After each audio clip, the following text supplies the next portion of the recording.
Welcome to Accountable, where your business is our business. Hosted by David R. Peters.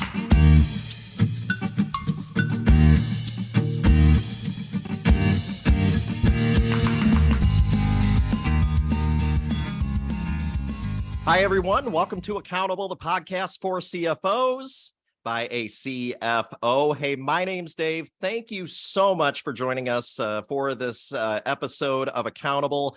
We have a very interesting topic today.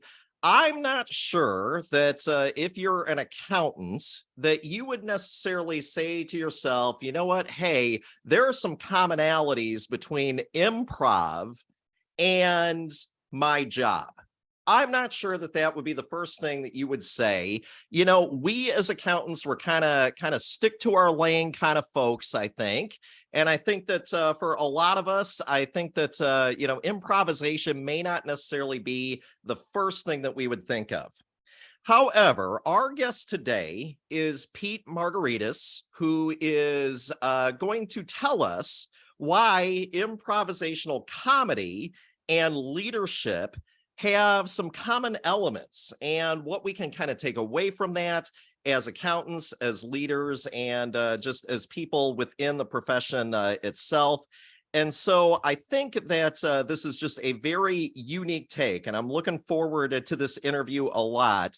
So Pete does a number of things. Pete, I don't know how you have time for all of these things, but you're an author, you're a speaker, you're a coach, you're a podcaster, you're a communications expert. You are also the director of the School of Accounting Communication Center and instructor for professional practice at Oklahoma State University.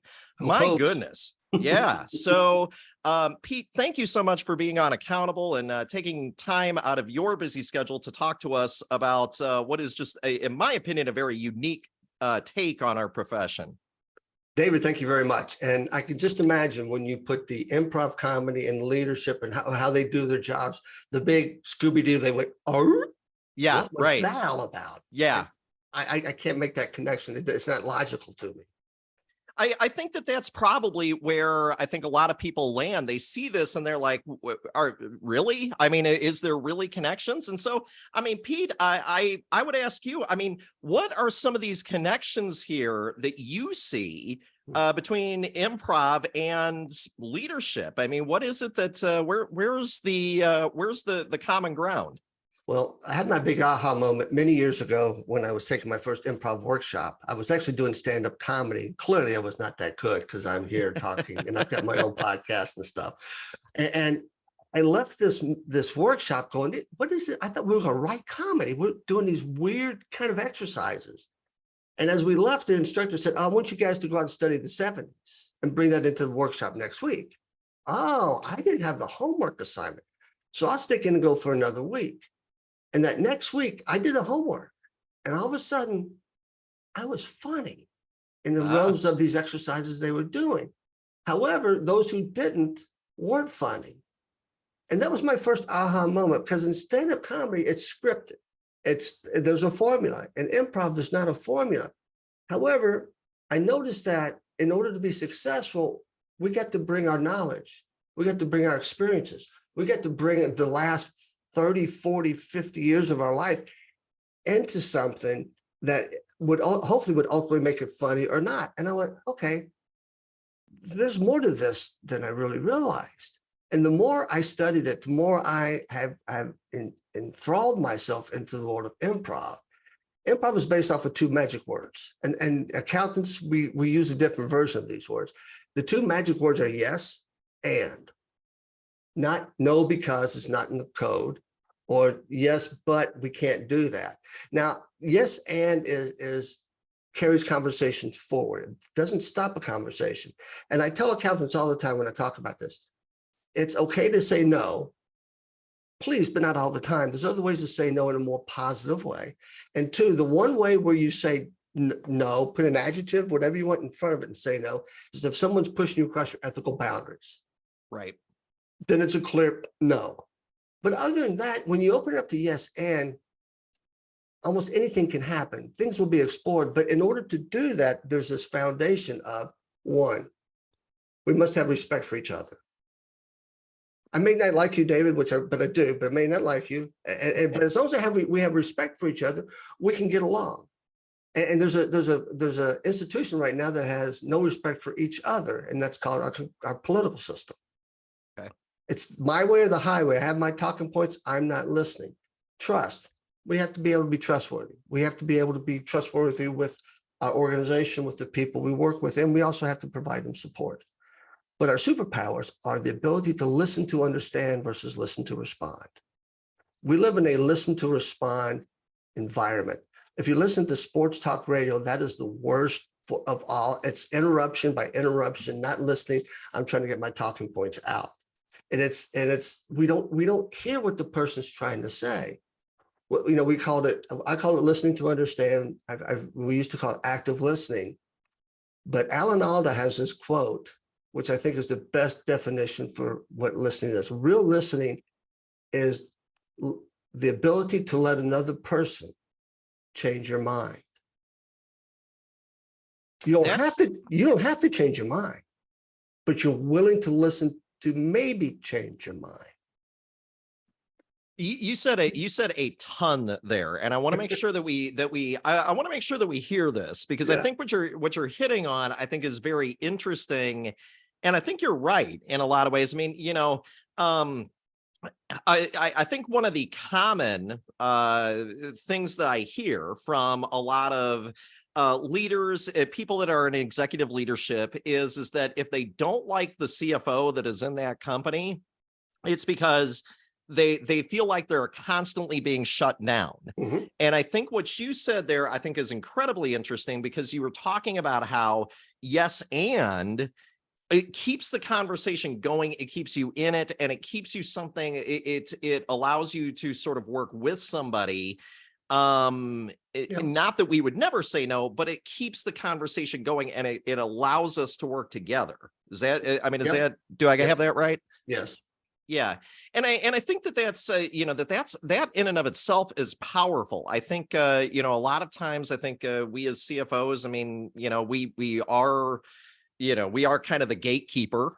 Mm-hmm. We are the one who is, I would say in some ways kind of the voice of reason sometimes, I think, for an organization. And so I think sometimes maybe it's tough for us to open up the possibility that, where we're trying to kind of work with somebody. But you're right. If you can do that and you can do that successfully, I think the relationship grows.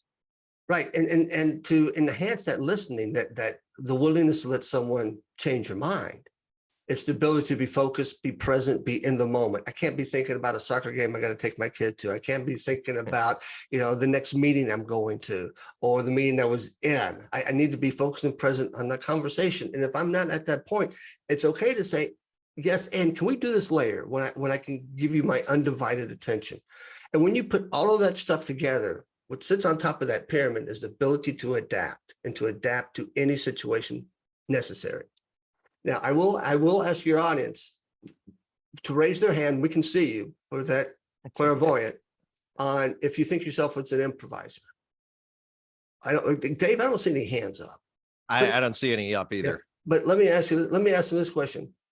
If improvising is adapting to whatever brings us, then you just finished one of the world's greatest improv exercises or improvisations called the pandemic. Right.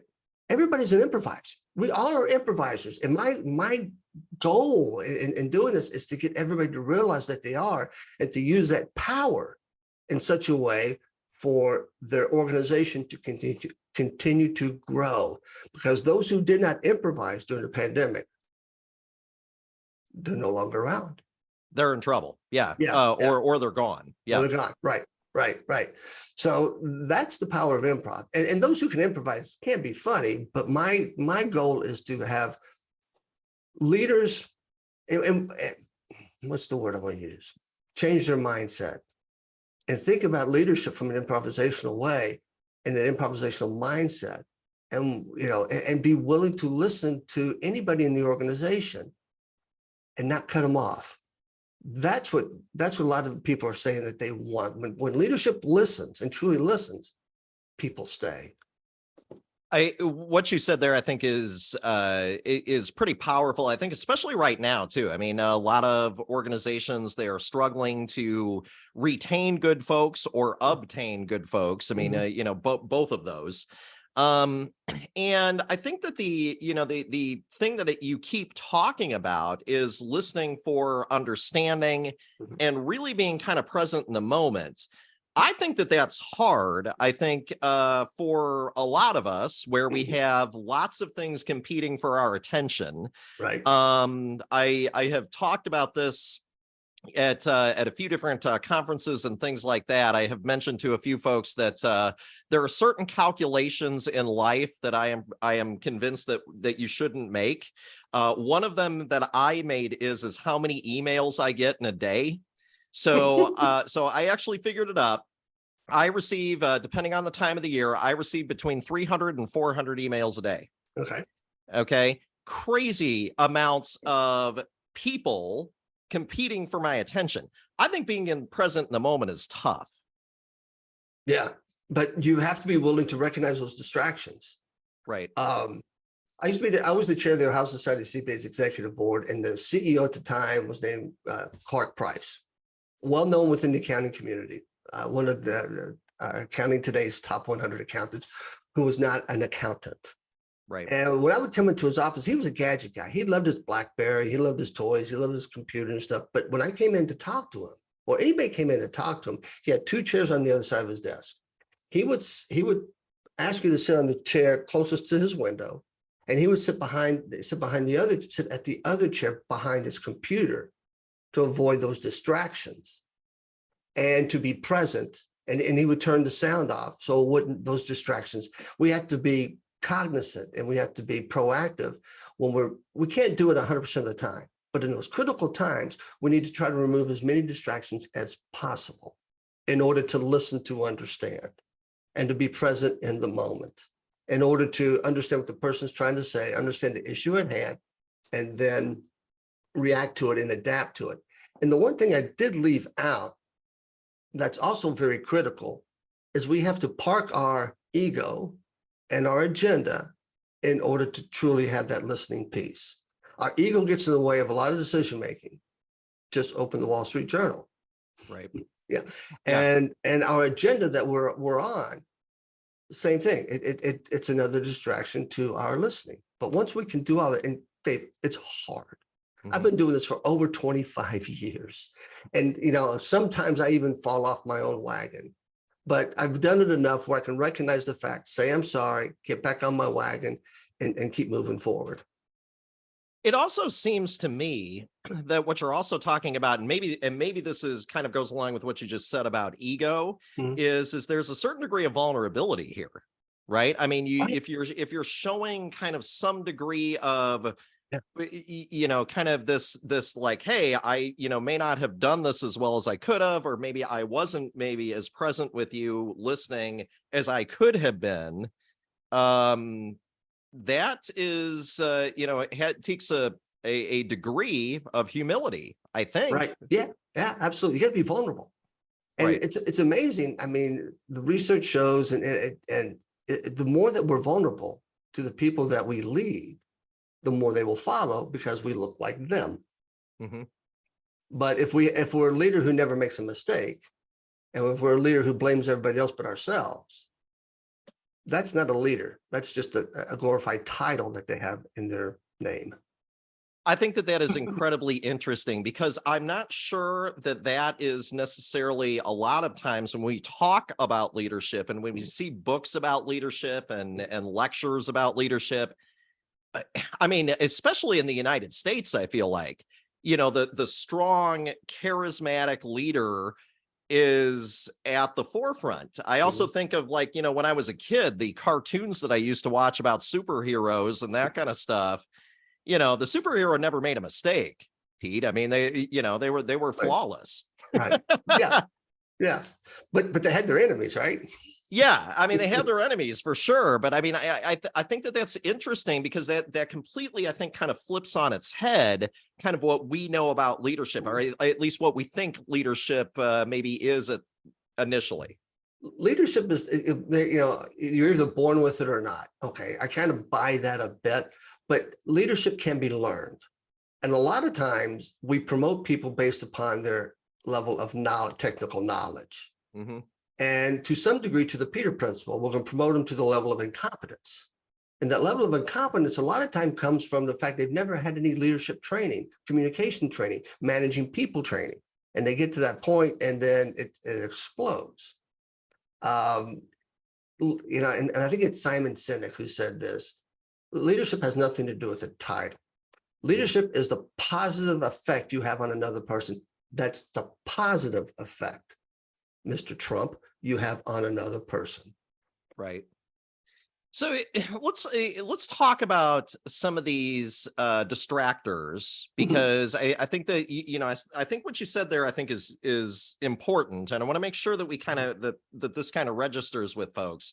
What are some of the things that you think are distractors for us as leaders that we really need to kind of lessen or possibly eliminate, if possible, from us sort of being present? Because if we're not present, then we can't really sort of take that next step in leadership, or at least I think that's kind of where we've landed here. So, Right.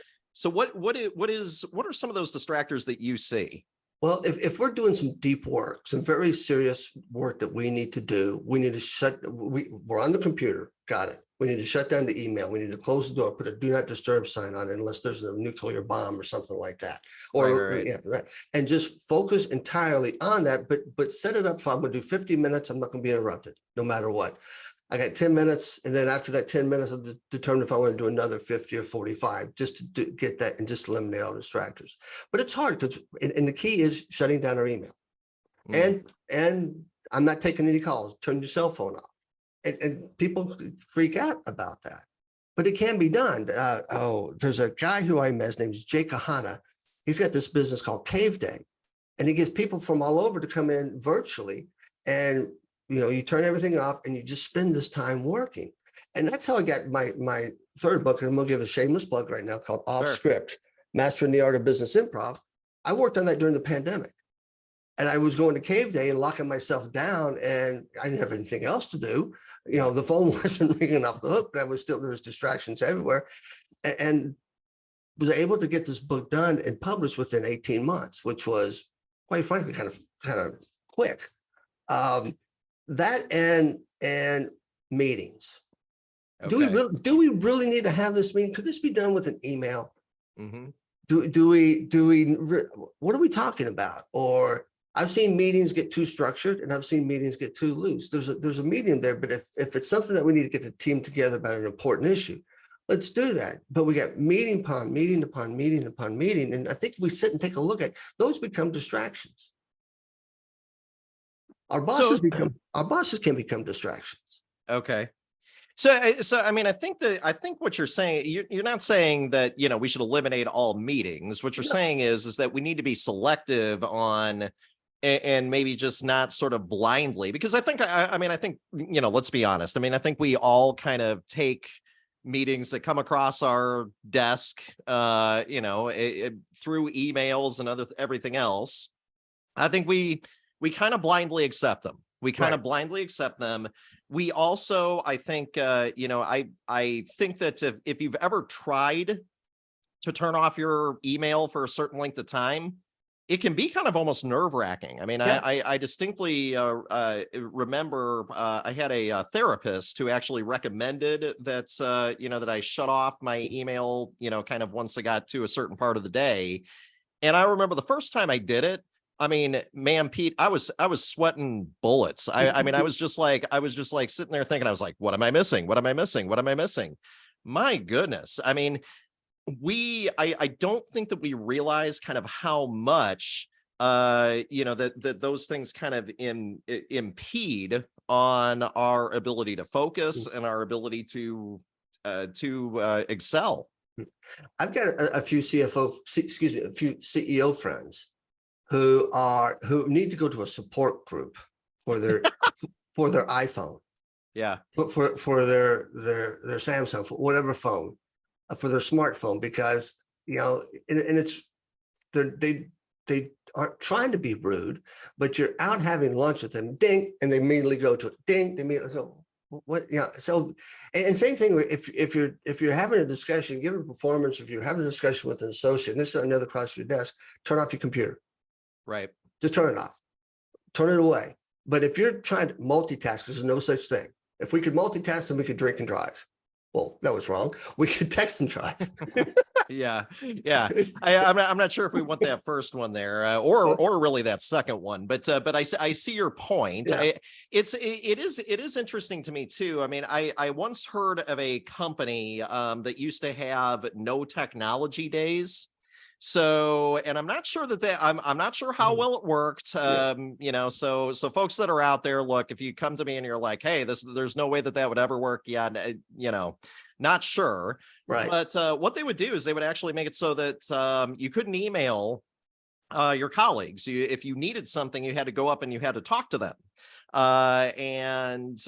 They felt like that it created sort of a good dynamic, and made it so that they were less reliant on the this constant barrage of emails and texts and instant messages and Slack and all the other things that that we do on a regular basis. Well, being a professor, an instructor at a university, and I teach the intro to accounting course. When these folks graduate and you have no technology day, they'll just implode. Right. They'll just absolutely implode. Right. They're so, and this is something I'm trying to work with them with, and telling them stories about. There's this thing called the cell phone that you can call. You're going into public accounting, or you're going into that you can call a client. Yeah. And have a comment versus sending this barrage of emails back and forth. And really, I don't really want you texting the client, because you're not texting in the professional manner. Right. And that's something that part of this communication center at Oklahoma State, these are some of the things that we are working on more with the master students and the seniors after they've got their base of communication skills. So because I think during the pandemic, I mean, the pandemic was, I think one of the things that you pointed to is kind of being the ultimate, state of improv, right? And I think for a lot of us, I mean, I can tell you, I was ready for a lot of things in 2020, but I'm not sure that the pandemic was one of them. Right. I mean, during the pandemic, do you think the communication actually got worse? Because, I mean, we were so dependent on technology to kind of be the way that we connected. I mean, you and I are talking over Zoom right now. I mean, we are using technology to communicate. Do you think the communication got worse? Yes. And we're seeing it in some of this, in a lot of the students. The being social with our conversation, being in front of people, being around people, that was completely lost. Right. And education went online, which is difficult enough in a good point, very challenging during a pandemic. And a lot of those social skills, a lot of those communication skills, we have seen or viewing that they're non-existent, or they're there in just small pieces, and we're trying to help them get back to. That's the part I want to get back to, where we were socially within communication prior to the pandemic. But it became a reliance on getting work done, Zoom meetings, and there was a little bit overabundance of Zoom meetings. And there was also a little bit of, I'm not checking in probably as more often as I should, and I'm leaving my associates out there in this vortex that I'm not communicating with them, because I'm the manager, the leader with them, and I'm hoping they'll communicate with me. And yeah, it was a communication nightmare initially. Right. I think that's accurate. So, I mean, a lot of firms are still, are still allowing people to work from home. So we've had, and there's this debate right now about, whether or not people should kind of come back to the office, or, should we allow the flexibility of working from home, or should it be a hybrid approach, and all of these other things. Does the improvisation change, or has it changed? I mean, in light of kind of this new work dynamic that we see now, where not everybody is in the same building, we're not in the same physical space anymore. Does the improvisation, does that change as a leader, or are a lot of the concepts still the same, you think? I think the concepts are still the same. And if we keep those concepts the way they're meant to be. We want conversations to move forward. We want to explore things. We want to be creative. And for those of you who in the accounting profession, I'm not talking about cooking the books, Right? not that kind of creative, but Right. Being creative and solving problems. And that's one of the beautiful things that improv does. It solves problems quickly using certain tools. So from that aspect, yeah. And I just went blank on your question. I apologize. No, Dave. that's okay. I mean, I just wondered how just the application, I guess, of improv concepts that I think you've laid out very well for us. How does that change kind of in light of kind of what we have gone through, where a lot of us aren't, we are not communicating in quite the same way, and a lot of times we can't see people. I mean, I know that as a teacher and as a speaker, and I'm sure that you can probably identify with this, is that, like, if I can't see faces, like if people don't have their videos on or anything, I am at a disadvantage. I am at a disadvantage. I cannot, because part of communication is like, if I can see somebody's confused, well, okay, that means I need to back up on this, and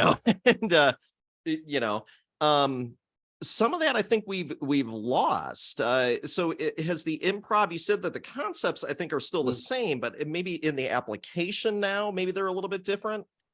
As you were laying that out, I'm starting to require, especially if I'm doing a communication course, that they turn on their cameras. We've gotten to the point that everybody should have a camera. Everybody should have blurred backgrounds. The technology's there. I get it early on. Maybe I was having a bad hair day or something like that. But if we're talking about communication, the ability to, one, like you said, to see people. Now, you're not going to be able to see them all. Depends on how many's in the room. But if I get a staff meeting and everybody's got their Zoom cameras off, what am I, the leader, thinking that's going on? Do I think that they're paying 100% attention to me, or they're multitasking? Probably the second one. Probably the second one. Now, we all talk about body language. Right. That's virtual body language when you turn your camera off. Okay. That's interesting. Because what's the perception somebody else is thinking? And we've allowed it. Mm-hmm. And management's starting to think, what are they doing? There was an article written about a year or so ago addressing this issue, and there was a survey taken of CEOs that it was a very high number. I don't remember what it is, that they think that the person is not engaged in the conversation. Yeah, they might be, but perception is reality. Right. So if we're thinking about it from an improv perspective, yes, and I need to be on the camera because I want to have respect for the other person. I want them to trust me that I'm here. I'm going to provide support. I want to listen and do all those things, but they're thinking about themselves versus thinking about someone else. And that's what a lot of improv is. It's not about me. It's about the team. Mm-hmm. What am I doing for my team? And that when you see an improv comedy troupe, if you go to Chicago, LA, New York, wherever, and you go to an improv show, that's what they're all doing. They're always there to support their teammate, never leave them out there hanging. Got their back. So how am I doing it? How am I supporting them? How am I, am I listening to them and listening with everything that I've got? There's a guy named Dave Morris who's got a TED Talk on improv and the art of listening, which is well worth finding that on YouTube. I think what you said there, I think is interesting, but because I think what you're saying is that they're like, some of the distractors are now different, and the things that keep us from kind of this listening for understanding that you talked about, this is kind of at the base, I think, of these ideas. Yeah. is, is that you say a lot, through, when you're communicating with somebody, if you turn your camera off, if you're doing multitasking, some of these things, that maybe you could maybe not get away with as easily before. Right. It is now they're more of a threat to listening to understanding. Yeah. For understanding. And those, even with our cameras on, David, there still could be a distraction. I've seen more people on a Zoom call. Do you remember Kilroy? That Kilroy was here? Yeah. That's what they look like on the Yeah. camera. That I'm only seeing the upper part of the forehead and the rest of their background. Right. Bring it down, be more engaged. And I've worked for some companies on how to provide, how to conduct a successful Zoom meeting by all. Yeah. And it's just some of the idiosyncrasies of being on camera and so what, I'm having a bad hair day. So is everybody else. Right. They didn't hire me for my hair. But it's also more important to, like you said, to be supportive of that team. Right. I mean, because that's really what we're talking about here. It's not a matter of like, hey, it's not I don't know, you should never attend a meeting unless you're, dressed, to the nines, and, you have your hair perfect, and all these other things. That's not really what this is about. It's about, showing respect and being a leader through being, involved in the conversation. Right. Is that right? Yeah. Be involved in the conversation. And the other aspect of improv is this thing with psychological safety. Okay. With the culture of psychological safety. Basically, I can say something and speak my mind within some boundaries per se. And I won't feel like I've been shunned upon. Or back in my day when I was in public accounting, oh God, here comes Pete. Oh, wonder what he's going to tell us today, because he's got some pretty whacked out ideas. He sees the world from a different pair of glasses than we do.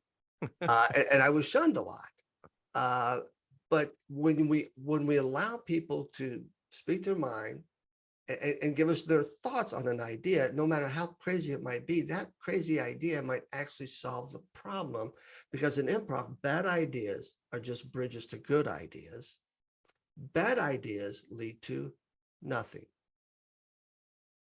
Yeah. And if we remember that, and when somebody has an idea and the leader says, oh, we can't do that, we've done that before, it didn't work. Dave, you got an idea? No. Well, I do, but I'm not going to tell you because I don't want you to shoot me down. Right. Yeah. There's a way to brainstorm this that involves two different versions of thinking. Divergent thinking is all about generating the vast amount of ideas without any censorship. And crazy ideas are better preferred because it gives the person bandwidth to work from. Once we have all those ideas in a bucket, then we bring in convergent thinking, which the devil's advocate. Do we have the money? Do we have the people? But if we bring that piece into the initial conversation of idea generation, it's going to shut people down. Yeah. And I've introduced this concept to a number of organizations. They're going, that was fun. Right. That was exciting. And I never thought we'd get to that point, but that's an idea I'm going to run up the flagpole. Yeah. Yeah. And I think that's that in and of itself, I think is pretty tough, because I think, maybe inadvertently, I think we tend to shut down ideas quickly. I mean, I think I think we, without even maybe always realizing it, I think sometimes we shut down an idea before we even really give it a chance to germinate. And the hardest thing when I work with almost any type of individual, any type of groups, is they give an idea and they want to tell them why. Right. And I go, we don't need the why right now. Let the why go. We'll work on the why later. This is idea generation until something really, an idea that sparks, or a crazy idea that comes up that you want to address immediately. Mm-hmm. And in a positive way, in a yes and way. But mostly it's just about idea generation. And if people try to shoot things down, it's just kind of like, nope, don't shoot. Shoot down is on convergent thinking. That's the next thing we're doing. We're just accepting other people's ideas, no matter how crazy they are. I think that's really tough. I think maybe it might be helpful for maybe some of the folks out there, because I know a lot of the people that I talk to, a lot of the CFOs that I talk to, that you talk to as well. I think that a lot of times they feel kind of stuck within their organization. They feel like they really can't invoke change. Like they like this idea, like they like the concept that you and I are talking about right now, but it's tough to kind of, when you're in an organization where the culture is maybe not conducive to listening for understanding, it's tough to get to a point where you can do that. And so I guess, is there ways for people to start to change that tide? Well, to change that tide starts small, starts within their own department. And I'm going to ask a really weird question, but Dave, how do you eat an elephant?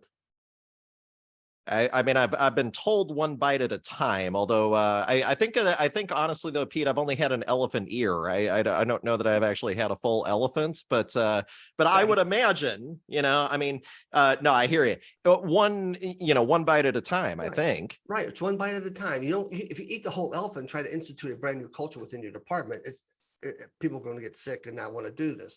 If you slowly drip it in and change the conversation. There's a guy who I met on a flight back to Columbus from Atlanta. He worked at a Honda plant up in Marysville. And I was talking to him about this concept in my first book, and he took it in. I mean, he just devoured the book. And then I'm starting getting emails from him. I'm asking my people. Yeah, don't say no, don't say but, say yes and explore. Don't have respect for the other person. Speak to them like they're like your parent or whomever, but not in a disrespectful way. And he goes, it was almost immediately, you could see eyes go, what's going on here?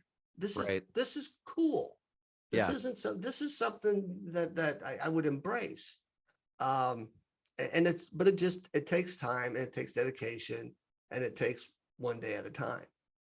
And probably also, I mean, we should probably point out that this is one conversation at a time too. I mean, we can say yes and starting with the first conversation that we have, right away. I mean, and so I think that this is, maybe something that seems, I think when people kind of envision this, like within their company, I think you're right. They want to eat the entire elephant in one bite. Right. And I think we tend to do that as accountants. Let's just do it. Let's figure out how to do it and do it fast. Right. Changing the culture, even within a department, takes time. And it takes buy-in. And it might be something that you want to introduce at a staff meeting and kind of say, we're going to try to shift this culture a little bit into this piece. And then slowly, I mean, when you use the word improv, you're going to freak people out. Yeah. Because they go, no, I'm not funny. No, this is not about being funny. This is not about being funny at all. It's about how we want to change leadership. And if the leader is vulnerable enough to share it in a way that connects emotionally with his or her team, it'll work. But if it's kind of like a push down effect, it won't work. It'll kind of blow up. But and you have to field some questions. Yeah. And stuff. And then after the meeting, there's going to be a lot of rumbling going on, but that's okay. That means they're talking about it. Now you just have to apply it and apply it in every sense. And when you fall outside of that realm, there's two words: I'm sorry. Right. I made a mistake. I reverted back to the old way. I will try not to do that again. Let's move forward in this new manner. And I think that that's really the key kind of what you're saying here is that you do these things to try to move the organization forward, because, if you don't do these things, you end up in the same spot. There is no, there's no place to go. Right. I mean, so because you're going to keep on doing the same things that you have always done. Right. And the change doesn't really happen. Right. So I think that this is an excellent, point here. And this is definitely something that I think that, a lot of us this is very big stuff, but it's also very practical stuff here too. These are things that we can do within our organization. And if you are a CPA, if you are a finance leader and you are feeling stuck, this is something that you can practice right away, without a lot of, necessarily preparation and forethought necessarily. Right. So, which is the whole point. That forethought needs to be intentional. Okay. We need to lead by intention. And if this is what we're intentional about doing, we need to maintain that thought process throughout. Yeah. And I think that's well stated. So I think, being intentional though about what you're doing, I think that that's very important. So, Pete, I think that this is a great topic. And in all honesty, I mean, before you and I came on, I said that we could probably talk about this for a few days. I honestly think that we could. Yeah. But if people want to learn more about this, what is a good way for them to maybe learn more about this connection between improv and leadership? And maybe what is a good way for them to get a hold of you? Well, the best way to learn about this is my book, Off Script, Mastering the Art of Business Improv, which is on Amazon. That would be step number one. 2, read it, think about it. Step 3, contact me. The best email address right now that doesn't get lost in this abyss of my former business email address. It's Margaritis, MARGARITIS @okstate.edu, and in the subject line put accountable podcast, and so I know where you're coming from, and we can pick up a conversation that way. I think that is great. So folks, Pete Margaritis, again, just a very interesting and a novel concept that I think is just very practical, kind of no matter where you're at in your career within the organization. This is stuff that I think can really invoke real change. So Pete, thank you so much for being on Accountable. Thank you for having me. This was a blast. Thanks for listening to Accountable. Be sure to subscribe for more interviews and insights from today's business leaders.